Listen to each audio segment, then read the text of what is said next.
Alhamisi Kuu katika karamu ya Bwana. Je, mmeelewa na hayo niliyowatendea? Kwa kuwa nimewapa kielelezo, ili kama mimi nilivyowatendea, nanyi mtende vivyo. Ndugu zangu, kanisa huadhimisha fumbo kuu la Pasaka katika sherehe ya pekee kabisa, katika adhimisho moja kubwa linalodumu siku tatu: Ijumaa inayoanza Alhamisi jioni, Jumamosi na Dominika. Kanisa hukumbuka na kuadhimisha kuteswa, kufa na kufufuka kwake Yesu Kristo. Kanisa huingizwa katika fumbo la msalaba na kushirikishwa uzima wa kimungu. Kanisa likifuata mpango wa Biblia huanza ibada ya Pasaka kwa adhimisho la karamu ya mwisho. Mapendo yote ya Kristo yanaonekana katika karamu hii. Yeye, ingawa ni Bwana na mwalimu, alijifanya kuwa mtumishi wa wote, akawaosha mitume miguu. Kwa tendo hilo ametupa kielelezo cha mapendo, ili kama yeye alivyotutendea nasi tutende vivyo. Ibada hiyo inatufundisha sisi kutimiza wosia wa Kristo, yaani kupendana. Lakini Kristo hakutoa kielelezo tu, bali alitekeleza mapendo hayo mpaka upeo. Twaeni mle wote, huu ndio mwili wangu unaotolewa kwa ajili yenu. Twaeni mnywe wote, hii ni damu yangu inayomwagwa kwa ajili ya wote. Yeye alijitoa kabisa kwa ajili yetu, alikubali kutundikwa msalabani na kutoa uhai wake ili sisi tupate uzima. Baada ya adhimisho la Ekaristi, yani misa takatifu, kanisa hutualika kukesha pamoja na Kristo, tukikumbuka mateso yake aliyoyapata kwa ajili yetu. Hapo tunaweza kuonyesha mapendo na shukrani na pia nia yetu ya kumfuasa Kristo katika mateso. Ndugu zangu, baada ya maelezo hayo juu ya fumbo la Pasaka na maadhimisho ya hizi siku tatu kuu za Pasaka, tukiwa mwishoni tumeeleza juu ya adhimisho la leo, Alhamisi Kuu, na waalika sasa tutafakari neno la Mungu linalosomwa katika siku hii ya Alhamisi Kuu katika karamu ya Bwana. Somo la kwanza linatoka katika kitabu cha Kutoka sura ya 12 mstari wa kwanza hadi wa 8 na mstari wa 11 hadi wa 14, likiwa ni maelezo juu ya karamu ya Pasaka ambayo walipaswa kuifanya Wayahudi usiku ule walimotolewa kutoka katika nchi ya utumwa Misri. Somo la pili linatoka katika waraka wa kwanza Mtume Paulo kwa Wakorinto sura ya 11 mstari wa 23 hadi wa 26, ambapo Paulo akifundisha juu ya kile ambacho Kristo alikifanya, yani karamu ya mwisho, ambapo Kristo aliweka mkate kuwa mwili wake na divai kuwa damu yake. Katika somo la Injili tunapewa kielelezo cha mapendo ya Kristo, ambaye wakati ulipotimia anakaa katika karamu ya mwisho na wafuasi wake. Injili ya leo inatoka katika Injili kadiri ya Yohane sura ya 13 mstari wa kwanza hadi wa 15, ambapo kabla ya sikukuu ya Pasaka Yesu aliyekijua saa yake imefika atakayotoka katika ulimwengu huu kwenda kwa Baba, naye akiwa amewapenda watu wake ulimwenguni aliwapenda upeo. Hata wakati wa chakula cha jioni aliketi nao na kula, na huko akaonyesha upendo mkubwa kwa kuwaosha miguu na kuwapa kama kielelezo kutendeana wao kwa wao amri hiyo ya upendo. Na katika karamu hiyo akaweka Ekaristi takatifu, sakramenti ya mwili wake na damu yake, ambayo tunapaswa kuipokea tuweze kupata uzima, na inatuongoza hadi kuingia kwenye Pasaka ya milele, ambapo tutakunywa mpya pamoja naye katika karamu ile ya mbinguni. Lakini pia kwa kuweka sakramenti ya Ekaristi takatifu, Bwana wetu Yesu Kristo jioni ile Alhamisi Kuu aliwaweka mitume wawe makuhani wa Agano Jipya, waadhimishe sakramenti hiyo, kwa kuwa ameweka pia huduma ya ushemasi kwa kielelezo cha utumishi wake mezani na utumishi wake katika kuwatawadha miguu. Hivyo tunakumbuka leo Alhamisi Kuu kuwekwa kwa sakramenti ya Ekaristi takatifu, lakini pia kuwekwa kwa sakramenti ya daraja takatifu, na pia amri ya upendo ambayo Bwana wetu Yesu Kristo ameiweka. Tafakari yetu hii ya neno la Mungu, naomba tuongozwe na wazo kuu kwamba tuelewe aliyotutendea Yesu na tufuate mfano wake.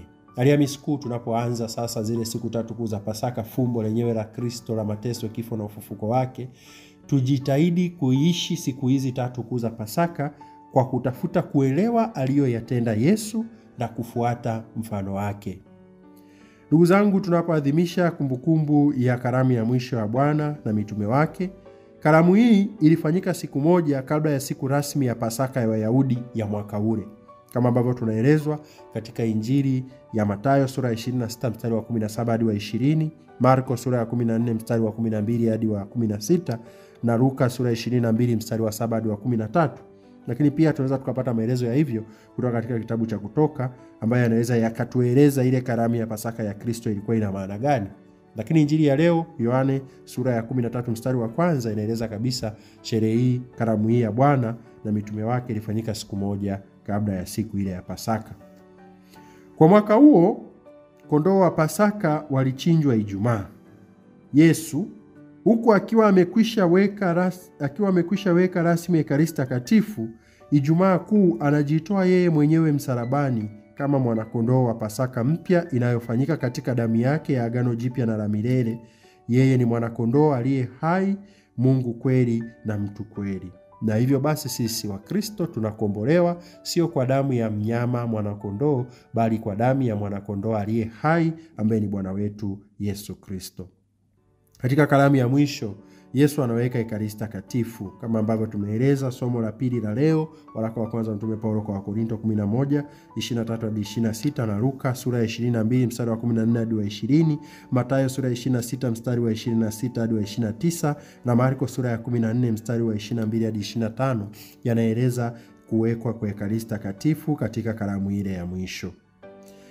Na Yesu, kama nilivyokwisha sema, kwa kuweka karamu hiyo anawaweka pia makuhani wa agano jipya, ambavyo maelezo rasmi yanapatikana katika Injili kadiri ya Luka sura ya 22 mstari wa 19 na waraka wa kwanza Mtume Paulo kwa Korinto sura ya 11 mstari wa 24 hadi wa 25. Na kama tulivyosema juu ya upendo, katika siku ya leo tunafundishwa upendo. Sasa ndugu zangu, haya yote yanatuelekeza nini? Yanatuelekeza kwamba karamu ya leo tunayoadhimisha, karamu ya Pasaka katika karamu ya Bwana Alhamisi Kuu, kwanza ilidokezwa katika Agano la Kale, ikiwemo Pasaka ile walioiadhimisha Wayahudi, somo la kwanza tunayoisikia, na ambayo Wayahudi walitakiwa kuifanya kila mwaka kukumbuka kuokolewa kwao kutoka katika nchi ya utumwa. Sisi kwetu wa Kristo, karamu ya Pasaka tunayoadhimisha sio tu tunakumbuka kile alichokifanya Bwana wetu Yesu Kristo, lakini kwetu ina maana kubwa sana kwamba tunakombolewa kutoka katika ulimwengu wa dhambi na kuingizwa katika ulimwengu ule mpya.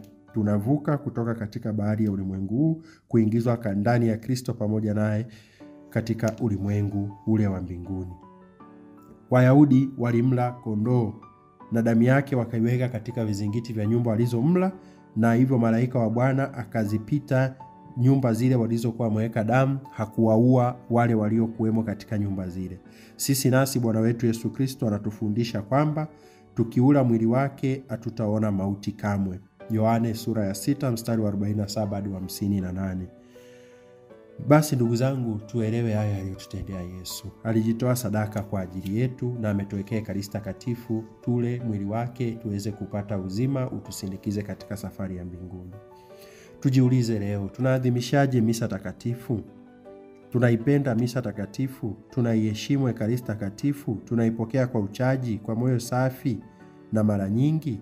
Tunaiabudu? Je, tunashiriki kuandaa misa katika maana ya kujiandaa kwa kupitia masomo ya liturujia nzima ya misa takatifu tunayoenda kuishiriki? Je, tunaelewa maadhimisho tunayoyashiriki na tunayashiriki kwa uhai, ukamilifu na uchaji thabiti ili tuweze kweli kuzaa matunda?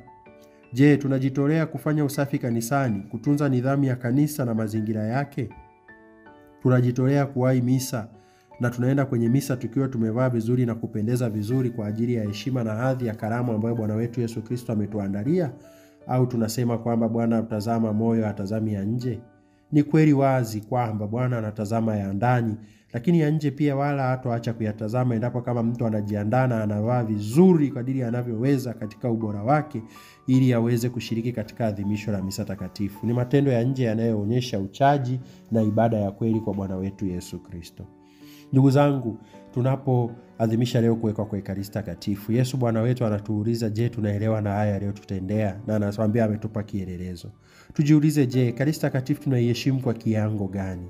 Je, vifaa vya kanisani vinavyotumika katika maadhimisho ya misa viko katika ubora na usafi na vinatunzwa katika hadhi stahiki? Je, tunakumbuka kutoa matoleo ya vitu hivi vinavyohusika katika ibada moja kwa moja, au mara nyingi tumekumbuka tu kutoa matoleo ya vyakula na vitu vingine na hata kutafuta shukrani au pongezi kwa kutoa vitu vingi na kusahau pengine vitu vya msingi? Je, mara ngapi tumefikiria pengine kujitolea kutoa mishumaa, hostia, ubani, monstrance, kalis, patena, chetezo, mavazi ya misa na vitu vingine vinavyohusika katika ibada ya Ekaristi Takatifu kama sehemu yetu ya kushiriki katika adhimisho la misa takatifu, kuiandaa na kuhakikisha kwamba liturujia inaadhimishwa vizuri? Yote hayo ni kutunza na kuheshimu Ekaristi Takatifu, zawadi na hazina, sadaka mpya ya karamu ya upendo wa Bwana wetu Yesu Kristo ambayo Kristo ameikabidhi kanisa. Tumwombe Mungu atusaidie Ekaristi Takatifu iwe chemichemi na kilele cha maisha na utume wetu wa Kristo. Na kama Yesu alivyojitoa sadaka msalabani, nasi tujitoe kwa huduma ya upendo kwa wenzetu. Tuone fahari juu ya msalaba wa Bwana wetu Yesu Kristo ambaye ndani yake mna wokovu, uzima na ufufuo wetu. Katika siku hii tunapokumbuka kuwekwa kwa sakramenti ya daraja, tuwaombee watumishi wenye daraja, makuhani na mashemasi, wawe wema na watakatifu kadiri ya moyo wa Kristo. Waone fahari kutumikia na sio kutumikiwa. Wajitahidi kupatanisha maisha yao na sadaka ya Kristo. Tumwombe Mungu atuwezeshe nasi kushika ipasavyo amri ya mapendo. Kila tunaposhiriki misa takatifu, Ekaristi Takatifu, tukumbuke hiyo ni karamu ya upendo. Tumwombe Bwana tunayempokea tujaze neema ya kujikana wenyewe na kumfuasa katika njia ya kwenda mbinguni. Tukubali kutumikia na sio kutumikiwa. Mungu atulinde na kutubariki katika maisha yetu, tuweze kuishi salama na kuweza kufika kwa amani katika nchi ile ya mbinguni. Yesu Kristo uliyejitoa sadaka kwa ajili yetu katika Ekaristi Takatifu, tunakuomba utujalie tuweze kuheshimu mafumbo haya matakatifu ili tuweze kuonja ndani yetu neema na mafaa ya wokovu wetu. Kwako wewe unaishi na kutawala milele na milele. Amina.